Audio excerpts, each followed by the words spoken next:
What's up, guys? This is Mike Loris with the next set from the Premier League Season 4. This is going to be between Team Liquid on the Radiant and Absolute Legends on the Dire, and I believe, as the tournament stands right now, Team Liquid have won every single one of their sets. So, me being a Liquid fan, I am, always pulling for Liquid, so good job, Liquid.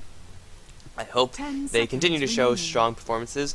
I am also a little bit of a fan of Absolute Legends, however, so I kind of want AL to break out of their slump, or I guess, I don't know, to have a slump, you kind of had to have a high point as well, or else it's just like a low, flat line instead of like a more like a U-shape curve.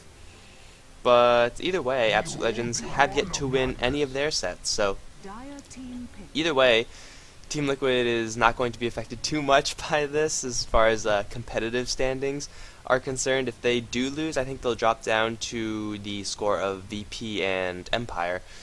And Absolute Legends, I don't know if it's too late for them or not for this tournament, but hell, best of luck against Team Liquid. They're definitely going to need it. And just all cards on the table, I am extremely tired and extremely hungry right now, so this cast is probably just going to be a mess of things. Hopefully it won't be too awful. So yeah, I think that is all the stuff I wanted to get out of the way. Let's go over what is on the field so far. Team Liquid, going for that Keeper of the Light, Clockwork, as well as Magnus and Clockwork, is a hero that's been favored a lot more as of late, especially on certain teams. Seems to be just like one of those team-oriented heroes. Bulba, I believe, is the Clockwork player on Team Liquid and usually does go towards that hard lane. And that might be a little bit risky. I mean, it always is risky being a Clockwork on a hard lane, but against the Lifestealer Rubik potential, then you gotta be really careful, because even then the cogs won't keep you safe. Even if you do pop up the cogs, Rubik's just gonna lift you out, and then you're pretty much screwed, because you're level 1, you don't have anything else to defend yourself with, and you have a Lifestealer on your ass. So I wish Bulba best of luck on that lane. If he gets to level 2, if he gets a couple of levels, if Absolute Legends don't maintain control of their lanes properly, then Clockwork will be able to level up. We'll hopefully get a couple points from Rocket Flare, then should be relatively okay. Team Liquid with that Magnus pick. Also going to go toe-to-toe with the Queen of Pain. Really, you never want to go toe-to-toe with the Queen of Pain. She's such a hard hero to go up against. Magnus is tanky enough so that he won't get bursted down too badly. However, the constant harassment from the Queen of Pain, who will be going a bottle, as will Magnus, will be very, very annoying for the mid player for Team Liquid. That is, of course, if Magnus does go there and Team Liquid going to pick up a Faceless Void. These picks are just happening way too quickly, but Absolute Legends banning out some more mid lane heroes, Puck as well as the Storm Spirit, getting that Phantom Lancer banned out as well. And okay, wow, this is too much stuff. Team Liquid banning out all the hard lane heroes as well. You can see them on the screen right there. But the Faceless Void from Team Liquid is going to be the hard carry of choice for them.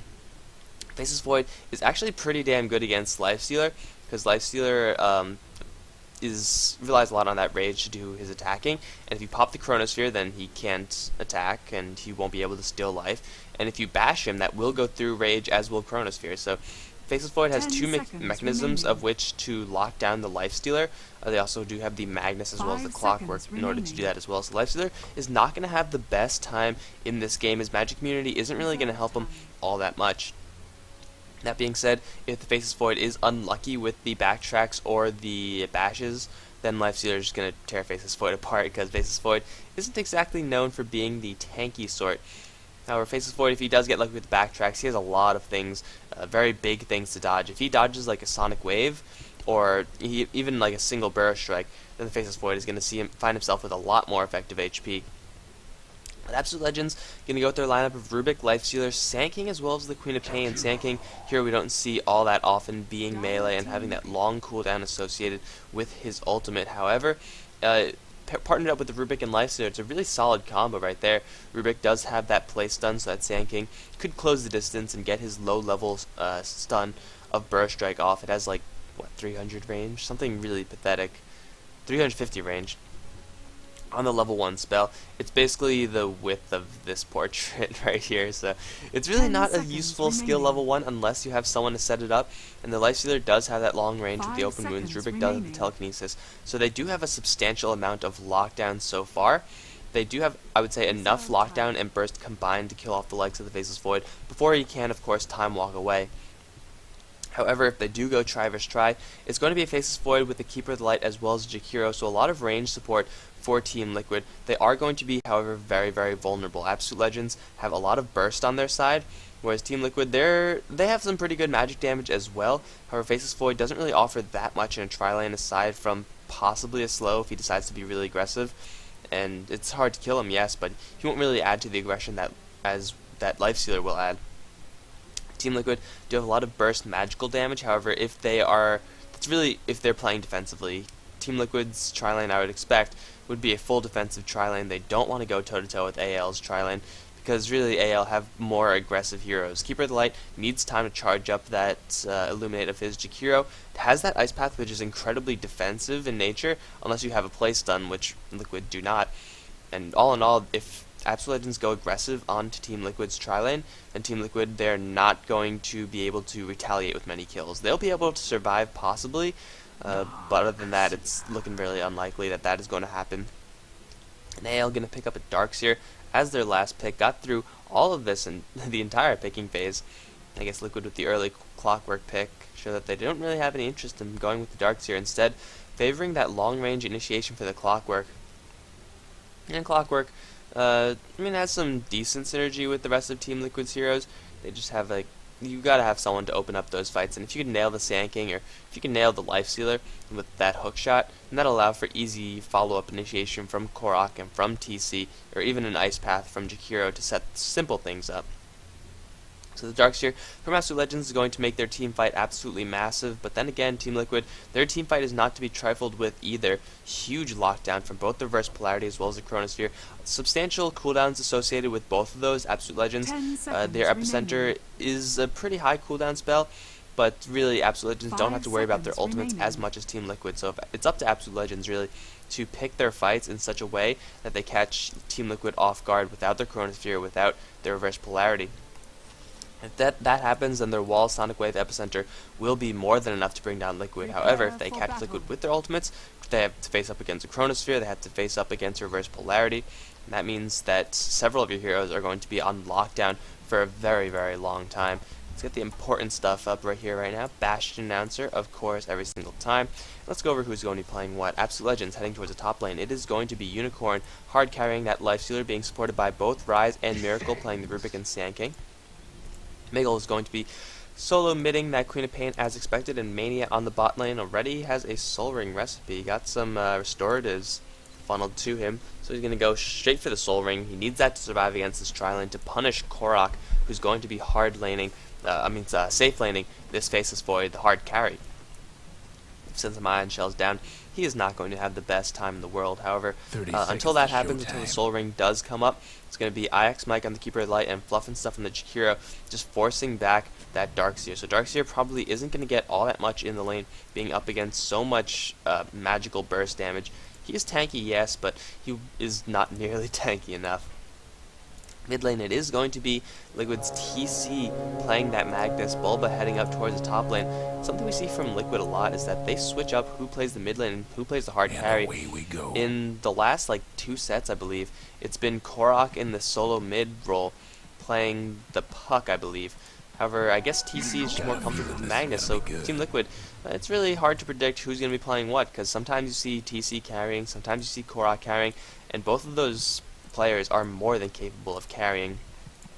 TC was the carry for Complexity when Liquid was under Complexity, and Korok was the hard carry for Quantic, known for his, I believe, Morphling it was. So yeah, it's some pretty substantial carry heroes, and already we see double Ion Shell from Mania. He is going to run out of mana shortly enough. Ion Shell is not that expensive as far as mana cost is concerned, but it's a level 1 spell, so it's not really going to do all that much. Korok taking very, very minor harassment from that, but Mania already getting up to level 2.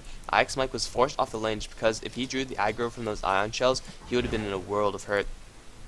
Already we see the Gank Squad, Miracle as well as Ryze. They're going to find Fluff and Stuff, who's trying to pull his fellow dragons. However, Fluff and Stuff is going to spot them as well. So Miracle and Ryze are going to know that there's a little bit of creep stacking on the way for Liquid. Unfortunately for Liquid, that they don't really have great heroes to clear this off. Unless TC wants to get very, very early points in that Empower, which you pretty much never see from Magni. then they won't be able to clear off these Ancients unless the Faceless Void gets a quick Battle Fury, or if TC gets early in power, because you can't really kill them off. They just simply don't have the heroes. Granted, AL don't really have the heroes to jack them either, so I guess it's just a uncertain investment for Liquid. They're depending on Korok, I imagine, to get a quick Battle Fury. That's what I usually see from Faceless Void. You could go really early aggression, go for something like a Mask of Madness first, but it's probably just going to be a hard carry roll from Liquid. Could be a Hand of Midas as well, so just something that allows Faceless Void to accelerate his farm as much as he can. Clockwork on this top lane has hit his level 2 mark, so it will be able to last hit at a range. Unicorn is level 3, however, is leading the way in the gold per minute chart, leading over the Faceless Void, who's having a little bit of trouble with those Ion Shells. However, the Ion Shells have kind of stopped. Mania is well on his way to his Soul Ring, however. Another 300 gold for him, and he'll have that. And he could constantly send those Ion Shells down the lane. And really, that range harassment that the Darkseer has is more range than Fluff and Stuff and Ix might have to offer in order to support their Faceless Void. So Mania's going to have a decent time unless he gets caught off like this. He's going to fight both heroes. Ice Path at level 1 from the Jakiro, but he is only still level 1. In the meantime, TC taking even more harassment from Ryze, who's moved down from that top lane, realizing that the Lifestealer doesn't really need all that much support going up against a Clockwork 1v1 Miracle is more than enough to do that. So it is going to be Ryze bouncing back and forth between the mid and top lanes. TC, though, taking even more damage from Miggle. Where is his bottle? It is flying out right now. However, Miggle's bottle is already up and running, so he already has that in favor of him. Miracle is going to try to go for Bulba, already popping off the Cogs. The Cogs are going to push Ryze back. However, Bulba taking a lot of damage. One more right click from each of those heroes, and Unicorn is going to pick up the first blood on this top lane. Bulba getting caught a little bit out of position, and again, getting forced out of those Cogs with that telekinesis. If the Clockwork was able to just hit the southern cog, then he would just have an easy escape out of there. He would just walk right on out, and he would have been just fine. But being forced to the top meant that he had to walk all the way around, and that meant it was an easy kill for AL, drawing first blood, and not only that, drawing first blood on the Lifestealer, which is going to be huge. In the meantime, the bottom lane, my apologies for missing that one. I thought that it would be TC, who's running at no HP, who would be the target of focus. But the first blood on the Lifestealer, I'm sorry, as Clockwork tries to get a retaliation kill. Unicorn should be fine unless he gets hit by a Rocket Flare in 8 seconds. Oh yes, Bulba, here we go. Line it up. He's lining it up. Does he even have damage? 120 is not even enough damage. You could try to fire it, but you won't. But yeah, getting a first blood on the Lifestealer will give him his phase boots, which means the chasing is that much easier. They already have the Sand King and Rubik, so the chasing isn't that difficult. But now Bulba has got to play extremely far back because he does not have any boots of his own. So if he gets caught just a little bit out of position, there's no way he's going to run out of there. Even if he does pop his cogs, it probably won't be enough. And Miggle, oof, TC playing on the edge. He's going to have to face up against Miracles moving on in. But fortunately for the Magnetar, that Queen of Pain does not have her bottle available. It is taking a little bit of time in the base. And there's not enough mana to go for that mid kill. But the bot lane also picking up a kill on the Darkseer. I guess Darkseer got a little... Oh my god, damn it. Okay, once again, I'm tired as hell and I'm starving. I don't know if hunger will actually play a factor in casting, but I like to claim it does. But top lane dropping yet another time. Again, Clockwork with no boots, going up against a Lifestealer with boots. Just an easy open wounds initiation, even though Horizon and Miracle, they're not too useful quite yet. Sand King level 3, Rubik is level 4, however. It is more than enough damage to kill off the Clockwork, who really can't afford to run away from anything. But a kill on the bot lane is going to slow down the Darkseer just a little bit. Has gone to his jungle to try to farm up the rest of his Soul Ring. He will have that very, very shortly, and once he does that, I imagine he would return back to the bottom lane. He already did get a quick level 3 on there. Korok, what you doing, man? Missing last hits. But, yeah, the Darkseer should return shortly, and then really he has to pressure back Korok. However, Korok already with the Chronosphere up, the Darkseer now is not going to be able to rely on his Surge to actually allow him to escape. Whereas otherwise he would only have to worry about a low level of Ice Path. Now Jakiro level 4, however, he got a lot of experience since I last checked on him. With that Chronosphere, the hard CC is going to let the Keeper of the Light charge his Illuminate. It's going to let the Jakiro have all the time in the world to place an effective Ice Path. So really the Darkseer well, he's getting messed up by creeps for one, so that's not exactly going to help. But even if he goes down to that lane, he's not going to have the greatest time. Really, his opening for getting levels on this bot lane is quickly closing. So now that Korok does have his level 6, and he's going to get a couple more points in the time walk, it looks like. Completely skipping the backtrack, you don't really need it that much versus the Darkseer. I mean, you're not going to take that much damage. Ideally, you're not going to take that much damage. Hero is finding his levels with the continuous creep pulling, using that Ice Path and Dual Breath. A little bit of overkill, but I guess he just really wants these creeps dead. Well on his way to what looks like Power Treads. Miguel, though, invisible. He's stalking Fluff and Stuff, and he does have support coming in. The likes of Miracle. Now Fluff and Stuff is in a ton of trouble. Burst Strike is guaranteed to land. Fluff and Stuff can unleash an Ice Path to Illuminate as well. Miracle can take some heavy damage from this, but Fluff and Stuff is pretty much already dead. Queen of Pain getting that kill right there, and really there's nothing that Ix Mike could have done. Not a high enough level to use that Blinding Light, and even if he did use that, then it wouldn't really have helped, because just spell casting is what killed him.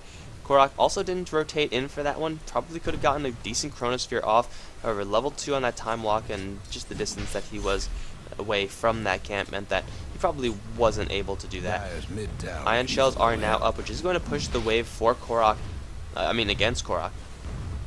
However, he does already have the Perseverance as well as the Stout Shield, so even though the creeps are always going to be in this general area, it's not going to bother him that much. Another Burst Strike onto Ix Mike. Mania going to surge himself in for the Ion Shell onto Miracle, and Ix Mike is going to receive support. However, Vacuum Back is going to slow the escape down just a little bit. Another Illuminate being armed.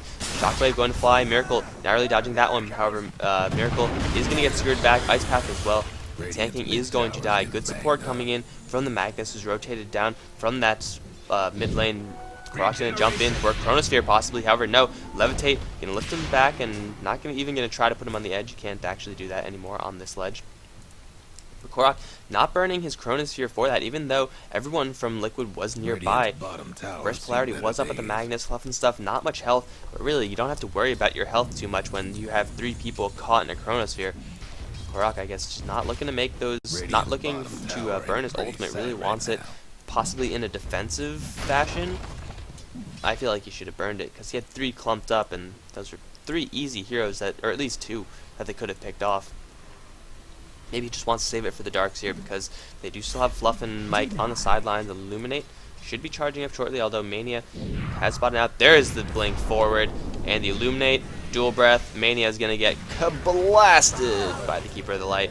Fluff and Stuff taking a lot of damage from the creeps, and Unicorn is on the chase. Phase Boots is going to slow down Fluff. Korok trying to get away for the body block, but it's not going to be in time. Korok even takes some heavy damage. He's going to have to blink away. Unicorn doesn't have any more support. Korok, what are you doing, bro? You got to move. There you go. Blinking over the trees. Unicorn can dive this if he's feeling super baller, but it's a little bit too risky. Doesn't know when there's a teleportation going to come in. Korok taking a lot of damage from that Lifestealer.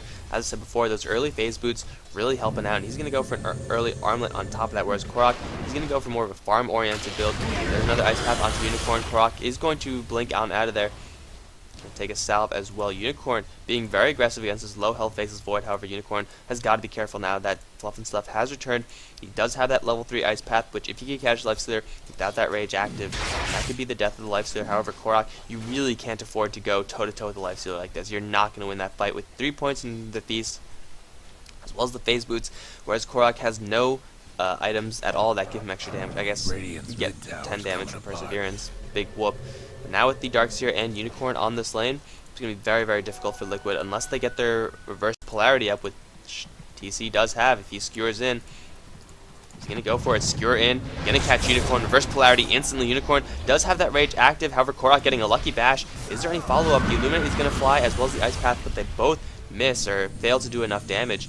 The reverse polarity being used to absolutely no effect. Korok, unfortunately, without that reverse polarity, without that Chronosphere, I'm sorry. Even though they did catch Unicorn, they caught him with his Rage on. So Unicorn had the quick fingers, he was able to pop that Rage and really mitigate any sort of follow-up from the Jakiro. If the Rage was not up, the Ice Path would have followed through, as well as the fully armed Keeper of the Light Blast. And that would have been the death of Unicorn most likely, because Korok would have been able to give chase and would have known that he would be able to safely pick up and secure that kill. Unicorn with quick fingers is going to go for a Robe of the Magi. What the hell is going on? I know I know that something builds into that, and I'm going to show you what. I don't even. Oh, okay. He just wants to hold the Helm of Iron Will. Fair enough. Threw me for a loop a little bit. I'm like, why the hell will you ever get that item on the Lifestealer ever? He has 0 magic. Actually, this is magic damage? I don't know. I think it's just like. I think it's magic damage. It's prevented by BKB, I think. But yeah, okay. Just going for a drum. A lot more of a safer build. Unicorn is going to, wow, take some of these creep stacks out. He's going to take a lot of damage in exchange.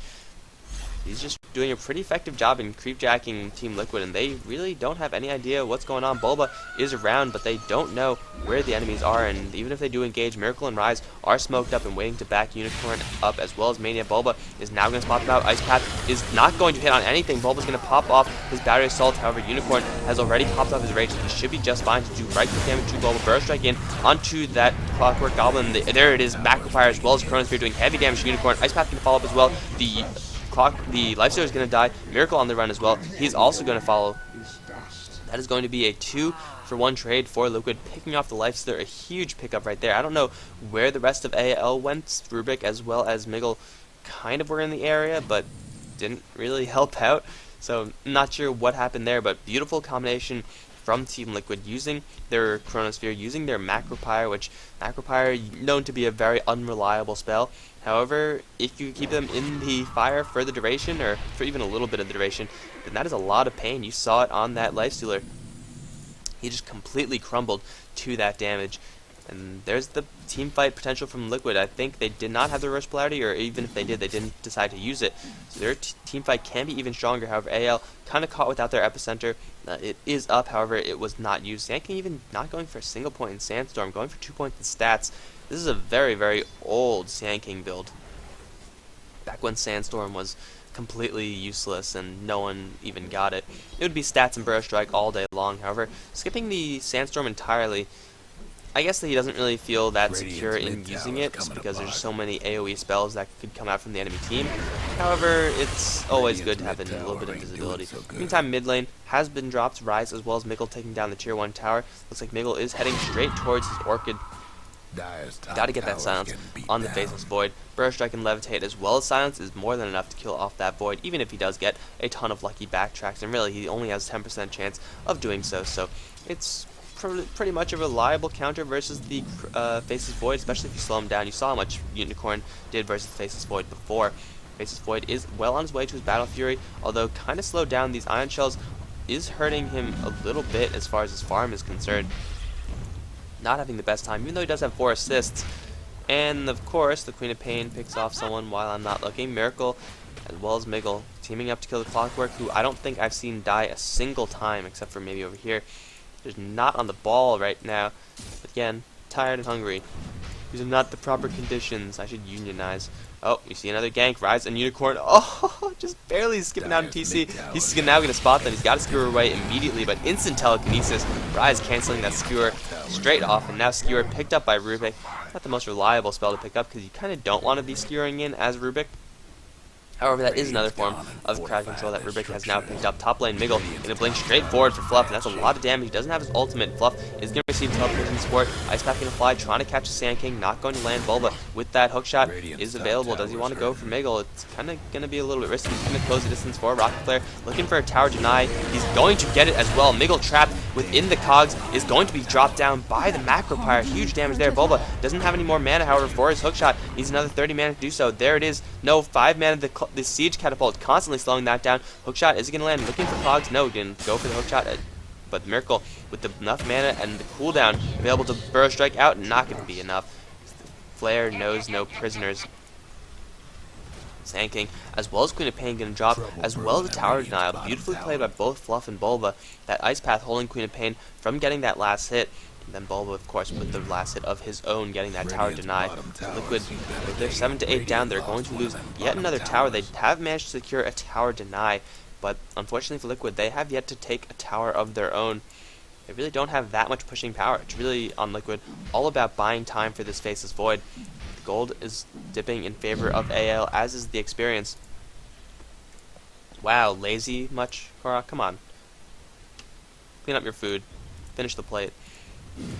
But yes, Korok is going to get now some Empower from the Magnus, who's actually starting to hit some pretty good levels. Level 10 on him with the Blink Dagger up as well. So the double blinks from Korok as well as TC will be able to close the distance onto AL and really set up their big teamfight ultimates. Really, Liquid, they're not interested in pushing. They just want to keep everyone alive. And 7 to 8, they're not doing a horrible job at it. It's really up to AL to make these towers happen because they're going to have to face up against a Faceless Void with Empower in the super late game. And that, Faceless Void alone is scary, but Faceless Void with Empower is just terrifying. They're going to try and make something happen right now. There's a blink forward from Mingle. Instant blink away, however, from Korok. TC is still invisible. He should be just fine. No one's going to die on this mid lane unless Fluff gets a little bit out of position, but he should be fine as well. Robe of the Magi, please let that be a Veil of Discord. That would be pretty awesome.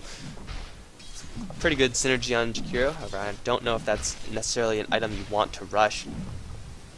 Now that the Battle Fury is up on the Faceless Void, as well as level 1 Empower on the Magnus, they could try to go clear those Ancients. Faceless Void, though, not really tanky enough to do that solo, so he's going to need help from someone or something in order to tank that. Now Smoke up, big smoke from Team Liquid. They're going to catch Unicorn straight out of position. Blink versus Polarity, possibly Unicorn instead. Gonna go for Bubbles, gonna pop with the Cogs. Versus Polarity is going to land on Unicorn. Where's the blinking for the Faceless Void? There it is. Double Chronosphere onto Mania. Beautiful Chronosphere, allowing TC to continue attacking. Korok is gonna pick up one, gonna move straight to Mania. Bash Lord right there, and Faceless Void is going to kill the Darkseer as well. The huge damage from Faceless Void really didn't hit that many times, but landing a perfect Chronosphere, allowing that for TC to continue attacking, really wouldn't have made much of a difference even if he stopped TC from attacking. The Lifesteal would have gone down 100% with the range damage that they had right there. Oh, Chronosphere stolen by Rubik. Korok forgot to cast anything, now could be used straight against him. However, Korok, even if he does get hit by the Chronosphere, will be completely fine. No backtrack on the Sonic Wave either as Mikkel rotates in. And Korok, sticking a little bit too close to the hard damage, the hard CC from Miracle and Rise is going to drop at Rubik. Yes, he does have that Chronosphere. You can't use it on Void because Void will always be able to walk through Chronospheres even if they do not belong to him. However, that huge AoE is going to allow for Sand King to set up his epicenter in a minute. So, Rubik temporarily taking a lot more teamfight from AL. Really Faceless Void. It's hard to remember to use that time walk right after the Chronosphere. Now Rise, gonna find an illusion of Fluff and stuff. Not sure how that illusion got down there unless he just sent it down there from all the way in the bot lane. But a little bit of push on this bottom lane. Jakiro has yet to pick up any of his Liquid Fire, instead favoring the more straight up damage nuking and picking up his Macro Pyre extremely early because he knows that he could land it. But now Fluff is in a lot of trouble. Unicorn is in the area, but he's instead just farming up the enemy camps. He does have that armlet as well as the drum, so Lifestealer is pretty decked out at this point. Probably going to head towards something with the Hyperstone in the coming minutes of this game, but Jakiro now in a lot of trouble. He does have that teleportation scroll, so he should be just fine. Teleport right now. There you go. Not enough damage on this Lifestealer to kill off Fluff. He's got to abandon that. Yes, there we go. Korok, Battle Fury, as well as that Empower, clearing out these Ancients, taking a sizable chunk of damage from them. But in the end, it probably is going to be worth it. Korok has picked up his treads as well. Another 500 gold in the bank. Meantime, top lane TC got to help Bulba. Initiated upon just by the Sand King? Is there really no one else there? I guess the Sand King was trying to draw people up to the top lane so that his teammates could kill off their Roshan. They're doing a decent job at doing so. Their right click damage isn't that huge. Unicorn is doing some pretty decent DPS. There's a Rocket Flare going to spot them all out, and the hook shot from the Clockwork can come in, although Clockwork is so far away. The Reverse Polarity is up, however.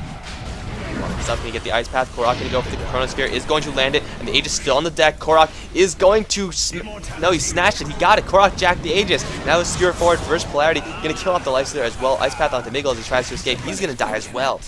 And wow, beautifully played by Fluff and stuff. That was just an amazing Ice Path landing onto all three, and then the follow-up Chronosphere from the Faceless Void. Jacking the Aegis. Did he get the Roshan kill as well? I guess he didn't because someone got a prize for witnessing a theft. So I guess Roshan did go to AL. However, the important part, the Aegis, did go to Faceless Void on top of 4 kills. A beautiful play from the AoE of Jakiro as well as Korok. It's going to give Korok double life and going to give Liquid enough momentum to take down their first tower of the game. They could even keep going. They don't have the Reverse Polarity, they don't have the Chronosphere. However, the damage that they have should be enough with Liquid Fire helping out as well. Bulba still does have his hook shot, so if anyone gets a little bit too close, they're going to take a hook shot to the face. However, Liquid going to play it safe, going to fall back. They They know that they don't have their ultimates, and they don't really want to burn the Aegis without having at least an even shot at a team fight. Ooh, but Jakiro is going to rush straight for a Helm of Iron Will. That means Veil of Discord. It's not going to be the Lifestealer. It's going to be, of course, the Jakiro picking that item up this game. Now, it's going to help the Jakiro a lot as far as the damage he is going to put out, because his Macro Pyre, again, not really reliable spell, but with the reverse polarity with the Chronosphere, it suddenly becomes a hugely reliable spell, because you could always throw it into that Chronosphere, and it will pretty much deal full damage. And if you could amplify the damage of that Macro Pyre, it is intense. What is it, 7 duration with 100 damage? That's 700 damage to one person magical damage. If you increase that even more by a Veil of Discord by level 2, which will increase the damage per second by 40, that is huge damage coming out from the Jakiro, not to mention his Ice Path, as well as Dual Breath, not to mention the Shockwave from Magnus, not to mention the Illuminate coming out from Keeper of Light, as well as, a little bit of magic damage coming out from the Clockwork. So, normally Veil of Discord is an item that I wouldn't really recommend to rush as a first item. I'd personally like to get a little bit more mobility, possibly a Eul Scepter to set up, but if you could rely on your teammates to do the setup, then you don't need that stuff. You could just go straight damage. That is, in fact, what Fluff and Stuff is going to aim to do, and he has that completed? No, not yet. But Liquid, they do have that Chronosphere up, as well as the Reverse Polarity, so they're going to feel safe having all their big ults up to push down this Tier 1 bottom lane tower. It's going to be easy pickings for them. Bulba could look for a hook shot as well. Mania, though, has his angles covered pretty safely, unless Unicorn gets spotted out, which I don't think he will. Got to keep my eye on Bulba. They don't have any vision of that tree line, and oh, Queen of Pain, is he going to fool anyone? No, he's not. 2 hits, and that's going to be the death of the Queen of Pain. Oh, Sand King with an Epicenter. Blink Dagger, however, but Sand King very, very short on the levels. Needs to get that level 11. Korok to blink straight forward for the one-man Chronosphere onto Miracle. Does he have enough damage to kill him off? No, Rise with the support is going to help him out. Miracle is going to Burrow Strike away. He'll be just fine. Clockwork has already brought down the Darkseer, and Sonic Wave being used to help keep her light. Bulba with a very short range hook shot getting killed off the Queen of Pain, allowing for enough stun duration to do so. Miracle going to come right in with that Epicenter, but really not doing that much damage. TC has gone down. Another double Burrow Strike onto Korok, as well as Bulba. Fluff and Stuff is on the run as well. Got to unleash that Ice Path. Korok still alive. Does still have that Aegis. Going to get lifted up into the air once again. Is going to lose his Aegis, and the Burrow Strike is up in 1 second. This is going to be a lot of damage for the Faceless Void unless he gets out of there, which he won't. The silence from Miggle, and Liquid lose 5 actually. TC bought back into the game. And AL, they only lose the Darkseer. A beautiful fight from AL. I am not sure why Korok jumped onto Miracle. If he picked him off right from the get-go, that would have been fairly substantial, but even so, you use a Chronosphere on one person.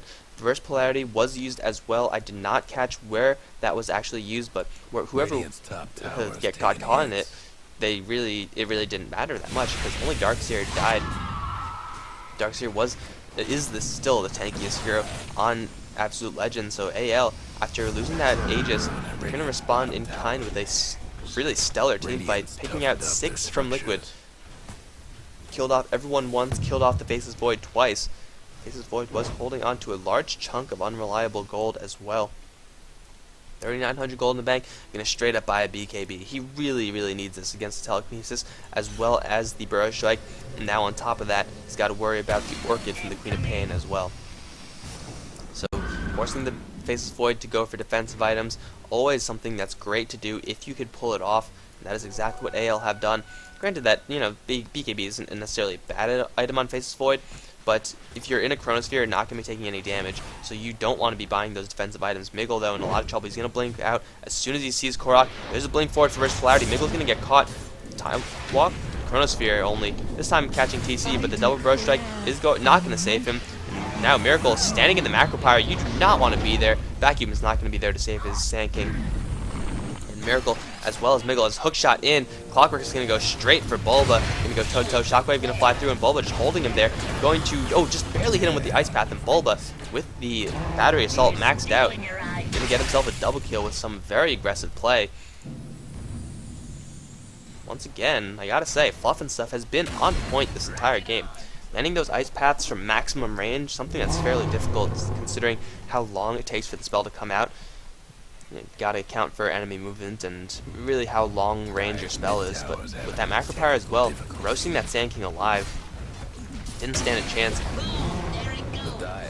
So Liquid respond to that kind of poor engagement bottom lane with a very solid skirmish of their own. Really didn't burn all that much for it. Reverse Polarity as well as a Chronosphere used in exchange for 3 kills is extremely worth it, especially since in 40 seconds those spells will be up again. So really what they gotta do right now is just try to avoid the fights, and that really shouldn't be that hard because, well, first of all, AL, they have to wait for their people to revive, so that's a lot of time that's burned on the clock already. We can see already 30 seconds left. AL trying to make something happen with the small window of time that they have. Will it be in time, however? They're only going to have 20 seconds to make something happen by the time they actually get into a position to do so. They're going to go straight into the forest. Fluff and Stuff, if he gets caught out, it's not really going to be that big a loss. It's better him than anyone else. Fluff and Stuff is going to get Burrow struck. Force Staff out from Bulba, however. Ice Path as well onto Unicorn. Bulba going to go straight in for Unicorn. Do they actually want to fight this? They don't have their ultimates. Another 2 seconds. Bulba getting vacuumed back to Cogs, though, helping him out just a little bit. Unicorn is going to bring him down. Macropyre is not going to do any damage this fight. Chronosphere only onto Mania. No, Miracle as well. Miracle is going to drop. Mania getting pushed a little bit further back into the Chronosphere as well. TC is going to come in for the Reverse Polarity, but really AL, they're all so very healthy. Korok now on the run does have Time Walk, so he should be just fine. Rise as well as Unicorn trying to chase him down. It's not going to be enough. Haste Rune. No, it's not a Haste Rune. That's Poison on Magnus. Going to just run himself out. But there we go. AL taking an extraordinary fight. Sankin getting picked off. Not that a big deal. They did manage to pick off the Clockwork. But really, AL just having 2 ultimates burned from Team Liquid and even stealing the Reverse Polarity. Rubik. Really got to keep my eye on the Magnetar. I keep on catching the Chronosphere just because it's so flashy, but I keep on missing the Reverse Polarity, which is kind of bad. Got to keep my eye on both of them. But Liquid burned 2 ultimates for that, 3 ultimates in fact. Macropyre, not a big deal. Macropyre is up in relatively short order, but they got 1 kill out of that, and that's exactly what they don't want to have happen. Now Sand does still have his Epicenter Blink Dagger combo, but he's not in the bot lane. The tower's going to be easy picking despite the fact that IX Mike is here. Blind going to fly up, but Unicorn immediately popping off that rage. Miggle does have that Lifesteal inside of him. He's very low HP. Hookshot melee range is going to hit Unicorn and going to trap him in the Cogs as well. Dual Breath on top of that. Bulba is sound, so he cannot follow up with anything else. Miggle's going to blink forward. Baller play by Miggle, but he's going to die 7 HP. He's going to die to the Ice Path. Now Mania is going to get skewered back as well as the bashes from Korok. I'm not sure what the hell the Queen of Pain was thinking there. He was completely fine. He couldn't have gotten a kill. He didn't have a Sonic Wave, but he blinked in regardless. I cannot recommend doing the same. I don't think that was the correct choice of action. Blinking forward with the Lifestealer, that might be something that you want to do because Lifestealer does put out a lot of damage, and if they will most likely try to run away from Lifestealer, and even if they stay and fight, then you could be guaranteed that the Lifestealer will do a lot of damage in return for your death.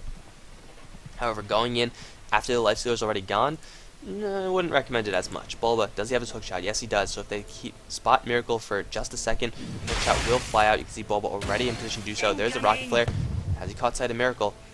It's going to be a risky hookshot regardless, and he's going to blow the smoke.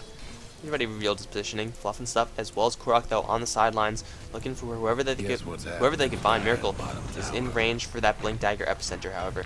Tower should be pushed relatively safely because they do have their ultimates up once again. Chronosphere as well as Reverse Polarity. Unicorn on the front lines. Ice Path is going to form a wall with which AL cannot pass. Ix Mike going to get 1 more Lumen out. However, he's in a little bit of trouble. Unicorn, does he actually want to chase this down? TC on the other side of the woods. He's going to get initiated upon with no blink dagger. He's going to force him off with the BKB and try to fight his way out of there. The Reverse Polarity has been used. Korok already taking down Rubik. Now going to go to town onto Mania. Reverse Polarity completely whiffing. No one got hit by there, but the Macropyre still doing enough damage to Unicorn to pressure him back. 2 down for AL. Miggle and Miracle still alive. There's the Epicenter being cast, but everyone's already falling back to the Epicenter. No, and Burrow Strike gonna catch 3. Sonic Wave as well. TC gonna live at just a sliver of HP. Miggle is gonna get bashed by Korok. Does he have enough damage to actually bring him down? No, he does not because of that slow from Unicorn. Gonna try to go toe-to-toe on Miracle. The bash is gonna come through on 1. Now Unicorn, he's in a little bit of trouble. Korok gonna fight to the last breath. He's gonna take down another double kill on him before Miggle finally cleans him up. TC just barely escaped out of there with his life. Didn't buy back, and Fluff and Stuff survived as well. So in the end, Liquid do get a favorable engagement despite the fact that they completely whiffed on that Reverse Polarity, despite the fact that TC got initiated when really there was no one to help him in this corner, forced to pop off that BKB just to eliminate the silence. Then AL, they got a very, very good Epicenter Burrow Strike. Level 2 on that Epicenter Blink Strike, Blink Burrow Strike. That combo hit 3, combined with the Sonic Wave, annihilated the, I believe, Clockwork and Keeper of the Light instantly. Magnus with a little bit more health on him, thanks to that blocking bar, as well as being a strength hero. Did manage to survive that and escape, however. AL showing the power of their team fight, however, by the time that those team fight skills actually came out, it was kind of already too late. Liquid already cleaned up most of AL. So really AL, if they had all 5 when that team fight broke out, it would have been completely different. But just the jump in from Korok, getting that quick Chronosphere, getting the kill on the Rubik, eliminating, most importantly, the telekinesis away from the AL squad, meant that there's not as many stuns from them. Burst Strike was really the only thing that Liquid had to worry about at that point, and also the Spell Steal. Rubik has some pretty huge things to steal. If he could steal Hookshot, if he could steal a Reverse Polarity, or a Chronosphere, which he's already stolen a couple of, and Rubik is going to, earn his keep and then some. Roshan has revived, another Aegis is up and available. There's a double damage rune for anyone on AL who wants to take this. Miracle does have a life stealer inside of him. He's just going to blink forward, and very smart move from AL. They're going to keep some people in this Roshan pit just to make sure that Liquid don't sneak themselves in and jack it. Pushing the bottom lane, Miggle as well as Miracle, is going to get a little bit more gold, a little bit more experience while they wait for this Roshan fight to break out, but at the same time, they're going to force Liquid back by putting momentum onto this bot lane. Liquid are going to try to mitigate that through the use of Rocket Flare. Bulba should continuously be spamming those out as he is doing right now. Roshan, though, is not going to be attempted. Korok going to go very, very far away. He doesn't have, well, he actually does have the Keeper of the Light available to him, so he could just get yanked back. However, Keeper of the Light is joining him. Looks like Liquid, they're going to give up the Roshan in exchange for a tier 2 tower. Unless they have a smoke. If they have a smoke, then they can get there pretty quickly. No, they don't have a smoke. So now Korok on this top lane. Well, AL, they're not going to go for Roshan. Liquid have just things to gain from this. They could take down this tier 2 tower. Korok doing some heavy hitting. Plus 165. He's going to go for a butterfly as well. So Lifestealer, he needs to get that MKB up, but I don't think that's going to happen for a very long time. Spotting out multiple heroes in this top lane. Looks like AL are going to go straight for that Roshan. Now we already have Fluff and stuff rotating in, going to spin out the mid creep wave. And Rocket Flare going to spot the fact that they're not yet doing Roshan. Korok does have his Chronosphere combined with that Reverse Polarity, and AL, they gotta be careful. If they get initiated upon, which they pretty much are guaranteed to do so, they're going to be in trouble. Hookshot, though, completely whiffing. Unicorn trapped in the cogs. Bulba's gotta get himself out of there. There's the blink forward from Korok, gonna go straight for Miracle with that BKB. Does he have enough damage to kill him off? He does, and now Mania trapped in the Ice Path as well as that Veil of Discord. TC's gonna swoop in and jack that kill. Unicorn still alive. Korok on the hunt for anyone he could find. He's gonna find Unicorn with that butterfly. He'll have more than enough to bring him down. If he gets a good bash, there's the Reverse Polarity being used. Lock down that life stealer. The bash will follow up. Rise, though, stolen the Reverse Polarity. He's gonna take a big Illuminate, and TC gonna try to secure Unicorn away, which he will be successful in doing so. Unicorn is going to try to fight his way out, not gonna be enough, and Rise trying to fight Liquid IX Mike 1v1. That's not gonna happen either. The only one to survive is Miggle, who completely bailed in that fight. He's going to get a Sonic Wave onto all 4, but Korok does still have the damage, and Miggle is going to pay the price with his life. IX Mike, trying to get denied by TC. That's not going to fly, and AL getting completely wiped. I don't know where the Queen of Pain went, but AL, the beautiful Reverse Polarity from Rubik just simply wasn't enough because the Sand King didn't have a chance to drop a single spell. Korok jumping in at the perfect time, did have the Butterfly to go toe-to-toe with whoever he chose. And now Faceless Void is once again going to pack that double life around with him, and it's not looking good for AL as the gold is now spiking up, straight up towards Liquid's advantage, and EXP going to follow suit as well. Korok is just getting way too big for AL to handle. Unicorn can't even handle him 1v1. Lifestealer is pretty damn tanky. He's going to complete that, no, heart not yet completed, but he's going to complete that in relatively short order. However, even if he does go toe-to-toe with Faceless Void, he's going to have to worry about backtrack. He's going to have to worry about these bashes. He's going to have to worry about the stacking evasion from Faceless Void, which means the Life Stealer is pretty much not going to hit him. Korok, he's only going to have to worry about the magical damage, but even then, he has BKB, so the magic damage won't hit him, the physical damage won't hit him. What could you do to kill this Faceless Void? The answer is kill off his teammates and try to take the Faceless Void last, but by the time that happens, you're already dead. Faceless Void is pretty much guaranteed to pick off one hero, at least when he Chronospheres. You blink in, Chronosphere, pop the BKB, nothing can stop you within that unless the Rubik somehow steals a perfect Reverse Polarity. But really, Korok will have all the free time in the world to pick off an important hero from AL. And I guess that important hero is going to be Miracle, who's now packing a gem as well. So he's even a higher target for Liquid. And if Korok can continuously jump onto Miracle, who, by the way, is completely dirt poor, because he keeps on getting killed and he's not finding his farm, that means Korok is going to be able to eliminate the Epicenter, eliminate the Burrow Strike, and that's pretty much the most of the magical damage that AL has to offer, and that's going to be a huge thing that they don't have to worry about. Miggle, though, getting caught. Korok not even going to pop the BKB, going to get vacuum back a little bit more. The bashes should be enough. Oh, the Shockwave, not in time. Miggle's going to escape out of there with his life. Hookshot now onto Miracle. Going to instantly pop off that Sandstorm. Is there any follow-up from this? Korok's still going to go strong into Unicorn. Burst Polarity hasn't used just in Lifesteal. He's going to get out of there just fine.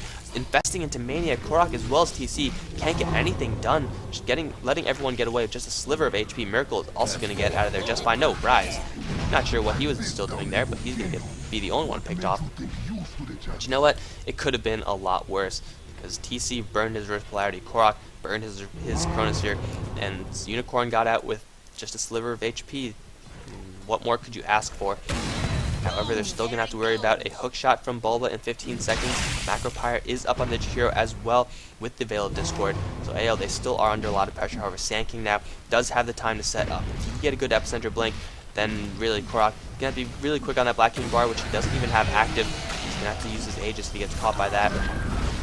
The tower is going to drop. Blur Strike from Miracle. Is there any interruption? Macro Pyre is Sand Skewer. They're going to push him away. However, it does successfully go off. Sonic Wave is going to fly as well. Korok is going to go to town onto everyone. Already picking off one. He's going to go for Unicorn. Armored Surfling trying to keep him alive. However, it's going to be Fluff taking off the Queen of Pain on the southern fight. And 4 down from AL. This looks to be GG. And Unicorn is in fact going to call it.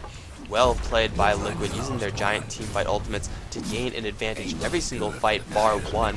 And AL, unfortunately, they just simply couldn't get their teamfight together. Sonic Wave, Wall of Replica, as well as Epicenter, that's a lot of damage. However, it just simply wasn't enough. And really, I gotta say, Fluff and stuff, playing the Jakiro so extraordinarily well this game. Landing those long-range ice paths, landing the early game macro pyre, just adding that additional magic damage, which normally you don't have to worry about when you're going up against a Jakiro, really gave Liquid enough momentum and enough space to get both the Magnus to his BKB, as well as the Phaseless Void to everything that you see in his inventory right now, even picking up a Refresh Orb, because why the hell not? You are richer than God. And that's going to be it, guys. Liquid versus AL. The hungry, tired cast wasn't actually that bad. And we're going to be moving on to game number 2. We're going to see if AL can take a game away from Liquid, or if they will continue to go on this losing streak that they have experienced in the Premier League Season 4. I'm going to speed the rest of this game up. There it is. And that's going to be it. So thanks for watching, guys. If you enjoyed this cast, then like, subscribe, let your friends know, all that good stuff. Always trying to get more viewers. If you have any constructive criticism, please send it my way. And aside from that, that's going to be it. Thanks for watching, guys. GG.